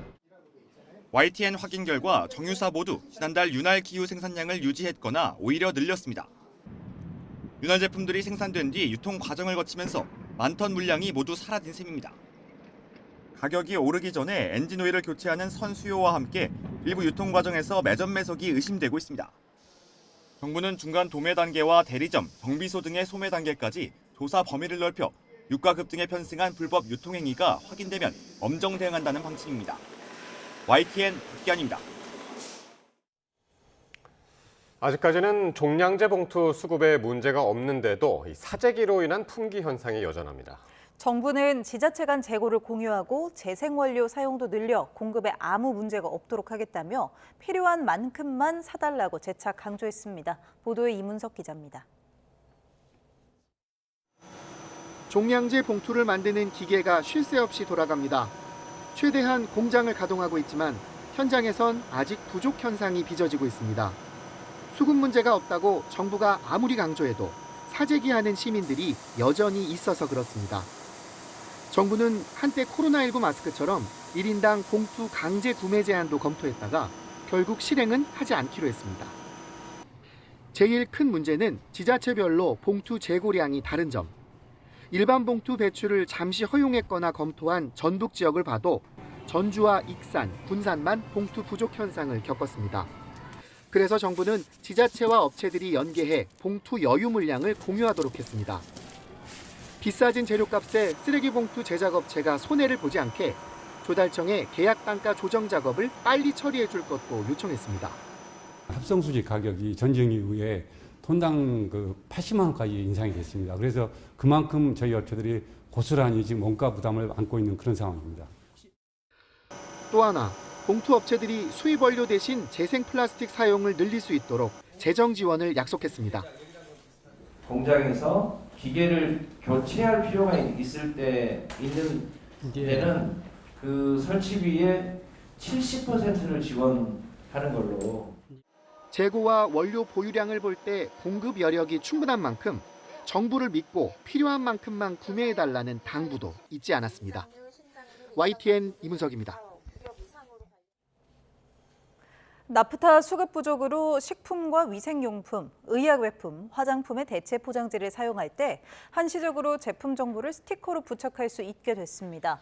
식품의약품안전처는 향후 6개월 동안 대체 포장재에 스티커로 표시 기재사항을 부착하는 것을 허용한다고 밝혔습니다.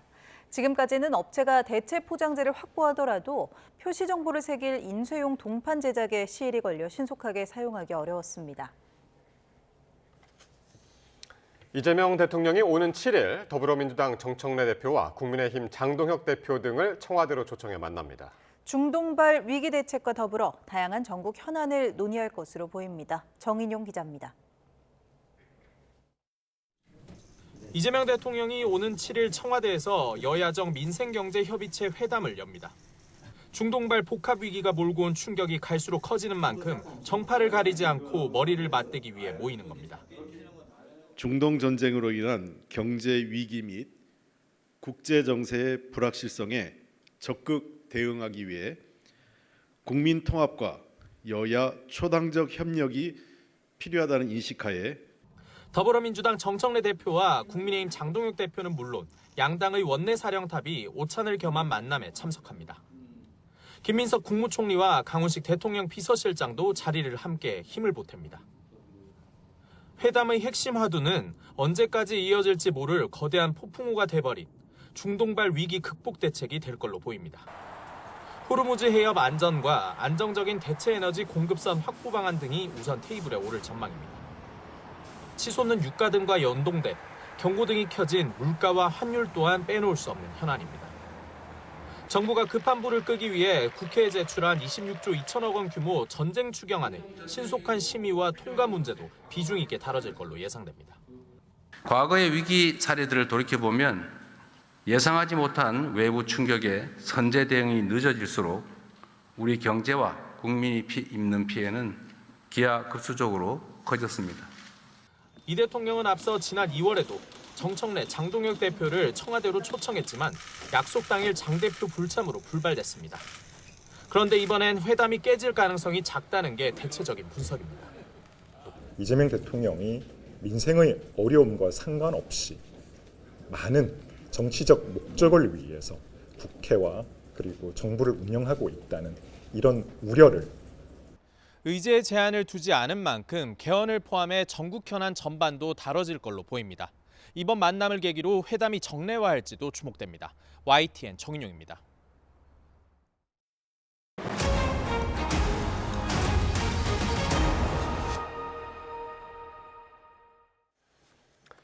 국민의힘 주호영 의원이 당 공천관리위원회에 대구시장 공천 컷오프 결정에 불복해낸 가처분이 법원에서 기각됐습니다.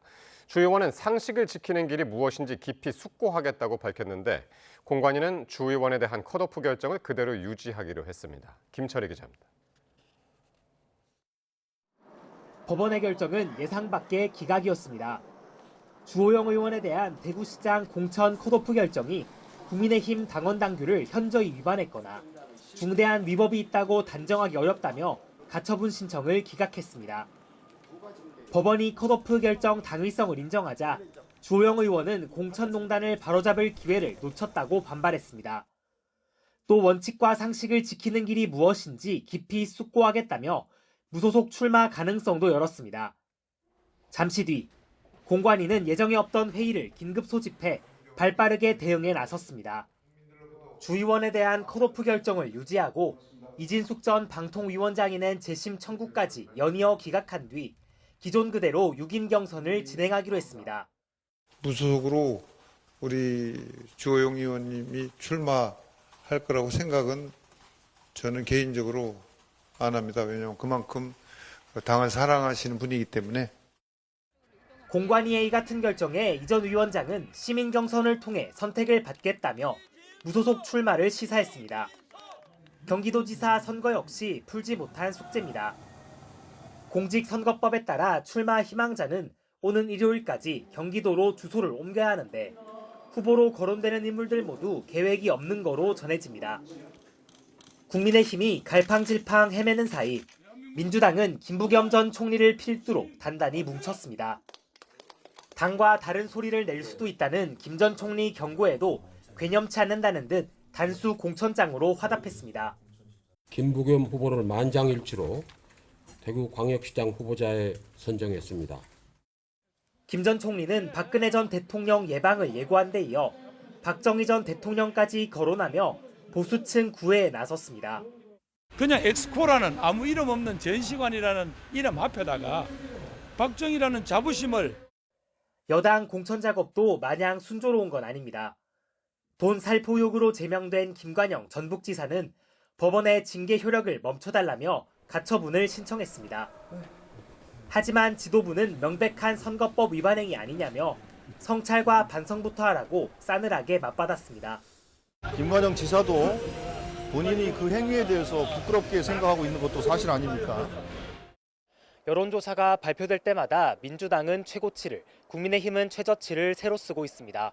대부분 지역과 연령대에서 열세를 보이는 국민의힘에게 공천 내용이 더욱 뼈아파 보이는 이유입니다. YTN 김철입니다. 더불어민주당이 조작 기소 국정조사에서 이 쌍방울 사건 진술 회유 의혹과 관련한 박상용 검사의 통화 녹취를 추가로 공개했습니다. 국정조사에 출석한 박 검사는 증인 선서를 거부하면서 여권과 팽팽한 기싸움을 벌였습니다. 보도에 김다현 기자입니다. 더불어민주당이 검찰 조작기소 국정조사에서 쌍방울 사건 진술회유 의혹과 관련한 추가 통화 녹취를 공개했습니다. 박상용 검사와 이화영 전 경기도 평화부지사의 변호인이던 서민석 변호사의 2023년 6월 통화 내용으로 앞서 공개된 녹취의 또 다른 한 토막입니다. 재판장이 선고할 수가 없는 사이즈가 되거든요. 그렇게 되면 좀 지나면 이 부지사는 아마 나갈 겁니다. 그래도 만족할 수 있는 결과가 그게 제일 아니시겠습니까? 민주당은 사건 구조를 사전 설계하고 특정 방향으로 진술을 유도하려 한 정황이라고 주장했습니다. 오후 증인으로 나온 박 검사에게 직접 사실관계를 확인할 예정이었지만 예상 밖 문제를 마주했습니다. 박 검사가 증인 선서를 거부한 겁니다. 민주당은 박 검사에게 거친 비판을 쏟아내며 법적 대응까지 시사했는데 그렇게밖에 못 배웠어? 그러니까 조작 수사하는 거 아니야? 쫓겨나다시피 회의장 밖으로 나온 박 검사도 물러서지 않았습니다. 비상개업은 위헌이고 이런 거는 위헌 아닙니까? 공소 취소 안 한다. 약속해 주시면 지금 바로 선서하겠습니다. 국정조사 특위에선 고 노무현 전 대통령 관련 논두렁 시계 보도도 소환됐습니다. 민주당은 당시 SBS 앵커였던 국민의힘 신동욱 의원이 허위 보도를 했다며 재척을 요구했지만 신 의원은 검찰 직원의 진술이었다면서 불행한 역사를 정치적으로 이용하지 말라고 꼬집었습니다. 허위 보도를 대대적으로 소개했던 앵커는 보수 세력 공천을 받아 이 자리에 있습니다. 위원으로 참여시키지 마십시오. 그것이 결국은 전직 대통령의 죽음으로 이어졌기 때문에 대단히 유감스럽게 생각을 합니다. 여야는 물론 국회와 증인 사이 긴장감도 팽팽합니다. 채택된 증인만 103명에 이를 정도로 많아 국정조사 회의장은 한동안 가장 치열한 전장이 될 걸로 보입니다. YTN 김다현입니다. 필리핀 교도소에 복역하면서 대규모의 마약을 국내로 밀반입해 유통한 혐의를 받는 박광렬이 구속 상태로 검찰에 넘겨졌습니다. 박광렬이 판매했거나 판매하려다 적발된 마약류 규모가 130억 원대에 달하는 것으로 파악됐습니다. 송수현 기자가 보도합니다. 검은 옷차림의 박광렬이 호송차에서 내립니다. 이번에도 마스크를 쓰지 않은 채 모습을 드러냈습니다.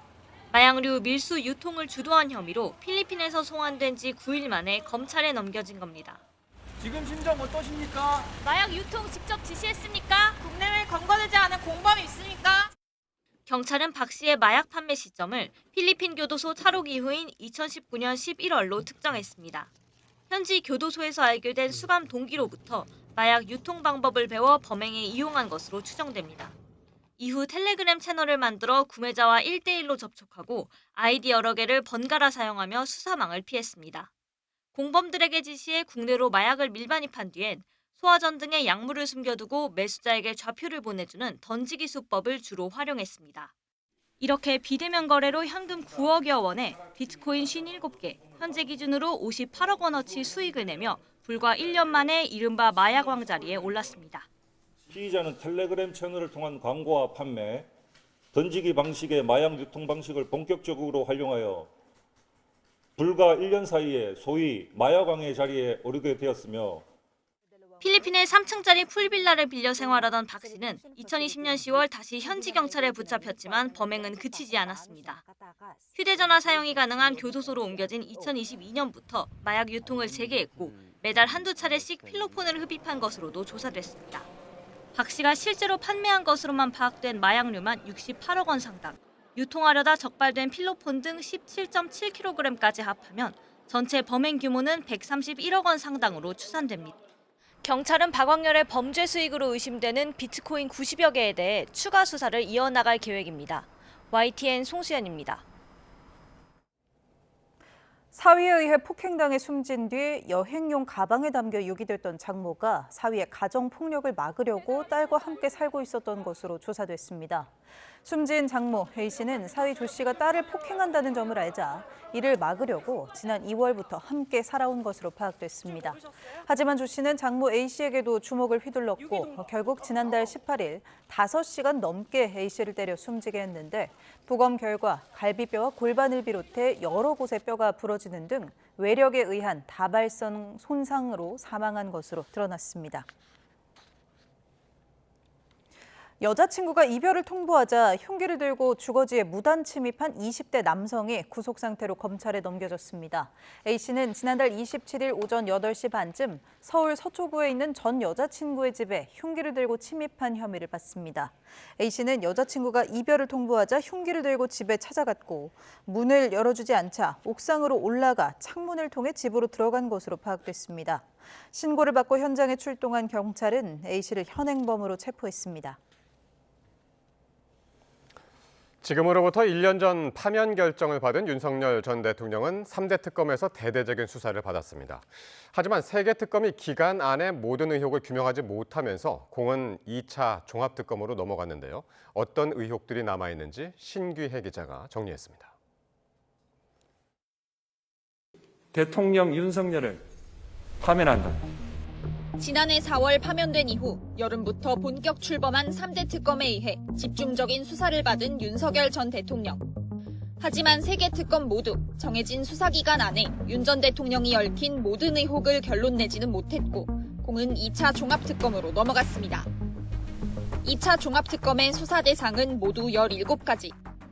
이 가운데 윤 전 대통령과 직접 관련 있는 건 노상원 수첩, 방첩사 블랙리스트 의혹 등 비상계엄 관련 사건과 김건희 씨 사건 수사무마 의혹 등입니다.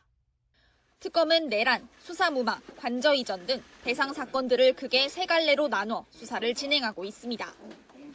최근에는 노상원 전 사령관 등을 범죄단체 조직 혐의로 입건하고 서울중앙지검 등을 상대로 압수수색을 벌이는 등 더욱 속도를 내는 모습입니다. 종합특검의 수사기간은 다음 달 말 종료됩니다. 2차례 연장한다 하더라도 오는 7월에는 모든 수사를 마쳐야 합니다. 특검이 정해진 기간 안에 남은 의혹을 모두 규명할 수 있을지 관심이 쏠립니다. YTN 신계입니다. 서울도 벌써 벚꽃이 절정을 이루면서 윤중로 벚꽃축제가 개막한 오늘 도심이 봄꽃으로 물들었는데요. 하지만 남부지방은 밤사이 강한 비바람이 예보돼 일주일 만에 벚꽃 엔딩 위기에 놓였습니다. 김민경 기자입니다. 머리 위로 쏟아져 내릴 듯한 벚꽃. 서울 윤중로가 꽃터널로 변했습니다. 눈부시게 피어난 벚꽃 아래 시민들은 봄의 순간을 눈에 담고 사진첩에도 남깁니다. 엄마랑 체험학습 쓰고서 둘이서 왔는데 벚꽃 보니까 기분이 좋아요. 행복해요. 꽃 구경 제대로 잘한 행복한 봄날이 된 것 같습니다. 여러 꽃들 함께 어우러져 있으니까 더 보기 예쁘고 또 아이한테도 좋은 경험이 되는 것 같아서 좋아요.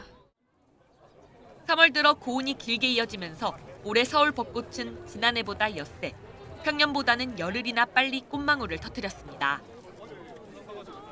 온난화 영향으로 예전에는 드물었던 이른 개화는 점차 잦아지고 있습니다.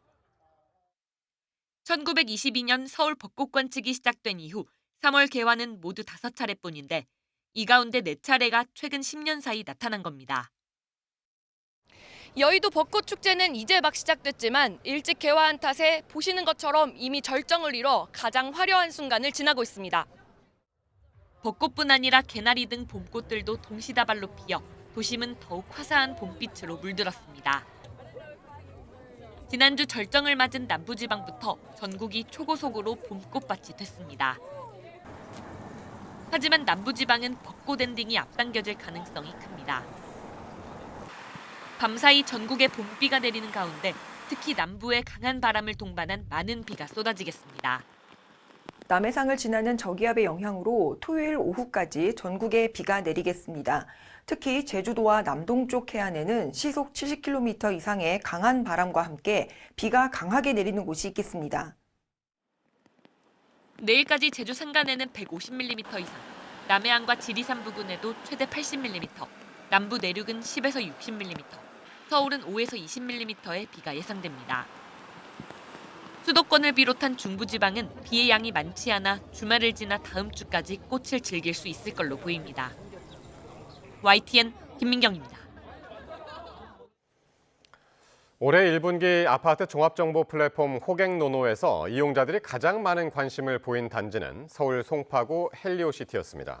지난 3월까지 16만 명이 넘는 방문자가 헬리오시티 페이지에 유입됐는데 다주택자 양도소득세 중과 유예 종료를 앞두고 저가 매물이 거래되며 관심이 쏠린 것으로 풀이됩니다. 봉준호 감독이 차기작으로 첫 장편 애니메이션 엘리를 내놓습니다. 배급을 맡은 CJ E&M에 따르면 엘리는 바닷속 협곡에 살지만 인간 세상을 궁금해하는 심해어들의 이야기를 그렸습니다. 각본은 영화 자매, 유재선 감독이 참여했고 인셉션, 듄의 시각특수 효과에 참여한 글로벌 스튜디오 등 12개국의 제작진도 합류했습니다. 내년 상반기까지 제작을 끝낸 뒤 전 세계에 선보일 예정인데 구체적인 개봉 시기는 미정입니다.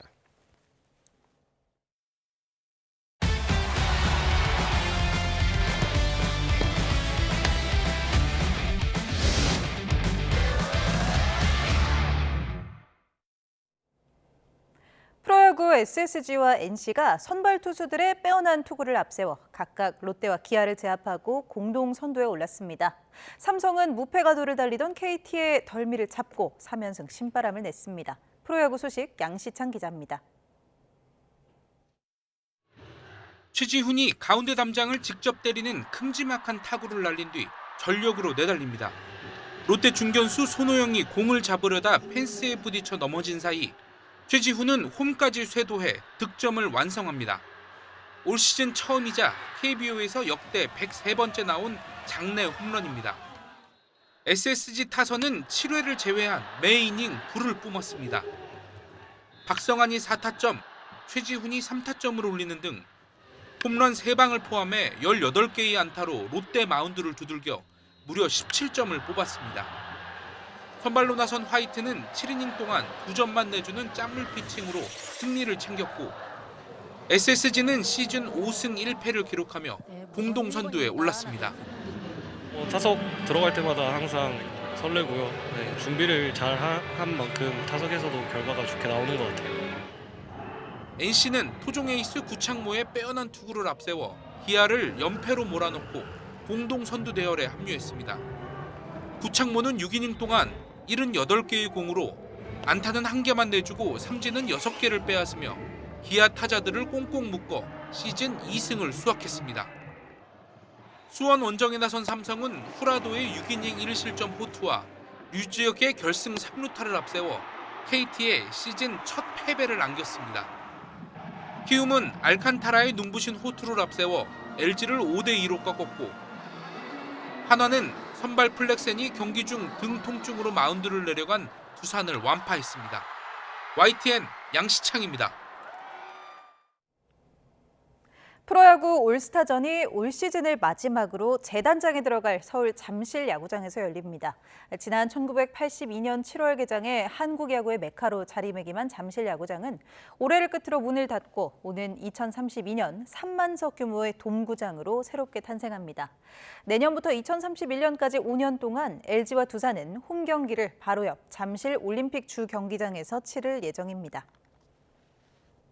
A매치 휴식기를 마치고 주말 프로축구가 계속됩니다. 가장 뜨거운 팀, 이정효 감독의 수원 삼성이 팀 역대 최다 연승 타이 기록인 6연승에 도전하고 전북과 울산은 현대가 더비에 나섭니다. 김동민 기자가 보도합니다.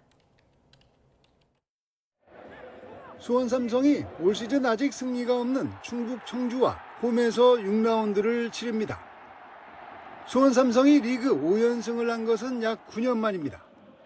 한 번만 더 이기면 지난 2007년 팀 역대 최다 연승인 6연승과 타이를 이루게 됩니다. 5경기에서 9골을 넣고 단 1골만 실점하며 선두를 질주하고 있지만 이종효 감독은 여전히 배가 고픕니다. 승리는 했지만 득점력은 더 높일 수 있고 경기 내용도 더 끌어올릴 수 있다고 보고 있기 때문입니다. 저희가 압박할 때, 그다음에 좀 미들 서드에서 우리가 수비할 때, 그다음에 파이널 서드에서 박스 수비할 때 그런 부분에 있어서 계속 지금 개선할 부분이 있어서 계속 개선하고 있습니다. 전북과 울산은 K리그 통산 100번째 현대가 더비를 치릅니다. 전북이 통산 38승 23무 37패로 1승이 더 많습니다. 2위 울산과 3위 전북의 승점 차는 단 2점. 울산은 4경기에서 2골만 내준 수비가 돋보이고 전북은 개막 후 4경기만에 이겼지만 대전을 꺾고 첫 연승을 하고 있어 더비 결과가 주목됩니다. 2개의 연고지 더비도 열립니다. 선두 서울은 안양으로 원정을 가고 제주는 부천을 홈으로 불러 경기합니다. FC 서울은 연고지를 안양에서 서울로, 제주는 부천에서 제주로 옮겼기에 이 맞대결은 K리그 연고지 더비로 불립니다. YTN 김동민입니다. 여자 프로배구 GS 칼텍스가 5년 만에 챔피언 결정전 우승에 성큼 다가섰습니다. GS 칼텍스는 V리그 여자부 챔피언 결정전 2차전에서 35점을 뽑은 실바를 앞세워 한국도로공사를 세트 점수 3대2로 물리쳤습니다.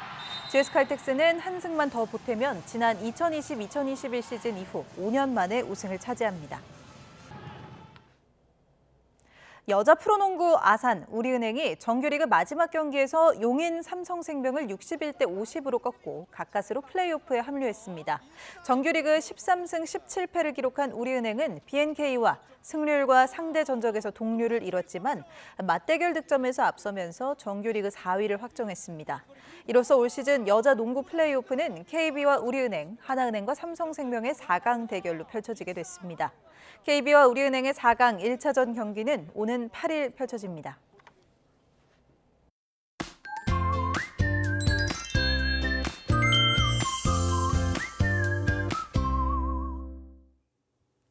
오늘 공기가 탁했는데요. 밤사이 미세먼지를 씻어줄 비가 내리겠습니다.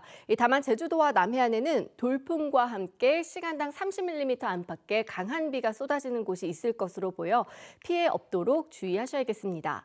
내일까지 예상되는 비의 양은 제주 산간에 최고 150mm 이상, 남해안에도 최고 80, 그 밖에 내륙 대부분 지방은 5에서 40mm가 되겠습니다. 비는 내일 낮에 대부분 그치겠지만 강원과 충북은 오후 늦게까지 이어지는 곳이 있겠습니다. 내일 아침 기온은 오늘보다 4, 5도가량 높겠습니다. 서울 11도, 청주 12도, 포항은 13도로 예상됩니다. 낮 기온은 오늘보다 3도에서 5도 정도 낮겠는데요. 서울 18도, 춘천 19도, 창원은 20도로 예상됩니다. 절기 청명이자 식목일인 일요일에는 낮 동안 맑고 온화해서 나들이 즐기기 좋겠지만 월요일에는 또다시 전국 곳곳에 비가 내릴 전망입니다. 날씨 정보였습니다. 이상으로 금요일 뉴스나이트 마칩니다. 시청해주신 여러분 고맙습니다.